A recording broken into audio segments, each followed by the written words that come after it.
Мы хотим, чтобы люди в Якутии жили богато и счастливо.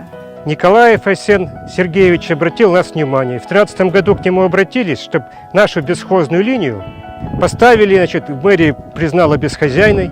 В прошлом году назначили эксплуатирующую организацию, отремонтировали часть опор. Надеемся, что и в дальнейшем это все будет.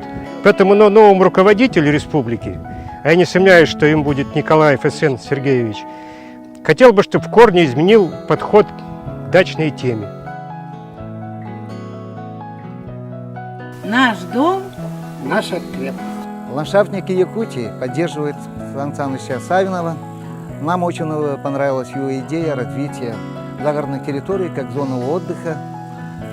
Наша родная земля нас кормит.